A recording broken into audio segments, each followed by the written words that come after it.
ಭೀಮಾ ನದಿಯ ಆರ್ಭಟ ಕಲಬುರಗಿಯಲ್ಲಿ ಅಕ್ಷರಶಃ ಜಲ ಪ್ರವಾಹ ಉಂಟಾಗಿದೆ.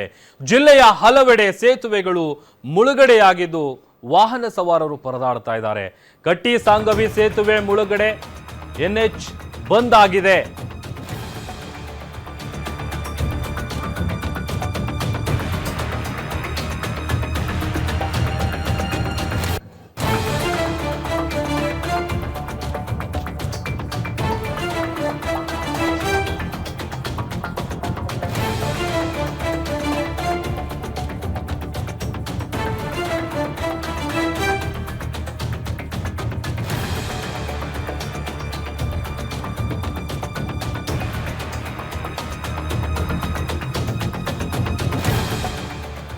ಭೀಮಾ ನದಿಯ ಆರ್ಭಟಕ್ಕೆ ಕಲಬುರಗಿಯಲ್ಲಿ ಜಲ ಪ್ರವಾಹ.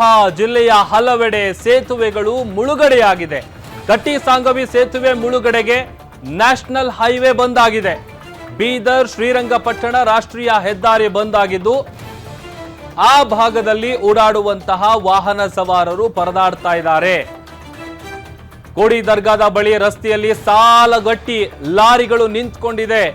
3 ದಿನಗಳಿಂದ ರೋಡ್ ಬ್ಲಾಕ್ ಆಗಿದೆ. ಲಾರಿ ಚಾಲಕರು ಹೈರಾಣಾಗಿದ್ದಾರೆ. ಊಟ ತಿಂಡಿ ಇಲ್ಲದೆ ಪಾಪ ಲಾರಿ ಚಾಲಕರು ಪರದಾಡ್ತಾ ಇದ್ದಾರೆ. ಕಳೆದ 3 ದಿನಗಳಿಂದಲೂ ಕೂಡ ರಾಷ್ಟ್ರೀಯ ಹೆದ್ದಾರಿ ಬ್ಲಾಕ್ ಆಗಿದೆ. ದೃಶ್ಯದಲ್ಲಿ ಗಮನಿಸ್ತಾ ಇದೀವಿ ನೋಡಿ, ಹೇಗೆ ಲಾರಿಗಳೆಲ್ಲವೂ ಸಾಲುಗಟ್ಟು ನಿಂತಿದೆ ಅಂತ. 3 ದಿನದಿಂದ ರೋಡ್ ಬ್ಲಾಕ್ ಆಗಿದೆ. ಊಟ ತಿಂಡಿ ಇಲ್ಲದೆ ಪಾಪ ಲಾರಿ ಚಾಲಕರು ಪರದಾಡ್ತಾ ಇದ್ದಾರೆ.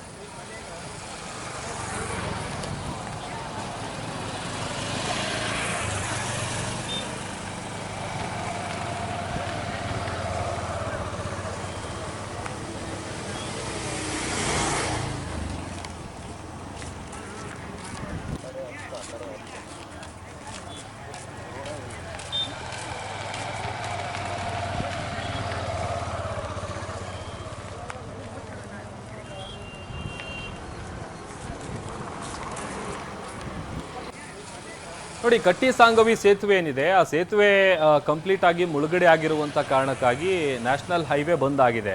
ಬಂದಾದಂಥ ಪರಿಣಾಮ ಕಳೆದ 3 ದಿನಗಳಿಂದಲೂ ಕೂಡ ಲಾರಿ ಚಾಲಕರು ಅಲ್ಲೇ ಇರಬೇಕಾದಂಥ ಪರಿಸ್ಥಿತಿ ಇದೆ.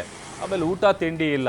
ಆಮೇಲೆ ಹೇಳಿ ಕೇಳಿ ಲಾರಿ ಡ್ರೈವರ್ಗಳ ಪರಿಸ್ಥಿತಿ ಈಗ ಹೇಗಾಗಿದೆ ಅಂತ ಅಂದರೆ, ಬಹುಶಃ ನಾಳೆ ಸರಿ ಹೋಗ್ಬೋದು, ಇವತ್ತು ಸರಿ ಹೋಗ್ಬೋದು, ಇದೇ ಥರ ನಿಟ್ಟಿನಲ್ಲಿ ಅವರು ಅದೇ ಬ್ಲಾಕ್ ಆಗಿರುವಂಥ ರಸ್ತೆಯಲ್ಲೇ ತಮ್ಮ ಲಾರಿಗಳನ್ನು ಸೈಡಿಗೆ ಹಾಕ್ಕೊಂಡು ಹೇಗೆ ಕಾಣಿಸ್ತಾ ಇದೆ ದೃಶ್ಯದಲ್ಲಿ ಅನ್ನುವಂಥದ್ದು ಕೂಡ ನಾವು ನೋಡ್ತಾ ಇದ್ದೀವಿ. ಆಮೇಲೆ ಒಂದು ವಿಚಾರ, ಈಗ ಅಲ್ಲಿನ ಪರಿಸ್ಥಿತಿ ಹೇಗಿದೆ ಅಂತ ಅಂದರೆ, ಭೀಮಾ ನದಿಯ ಆರ್ಭಟಕ್ಕೆ ಒಂದು ರೀತಿ ಅಕ್ಷರಶಃ ಜಲಪ್ರವಾಹ ಉಂಟಾಗಿದೆ.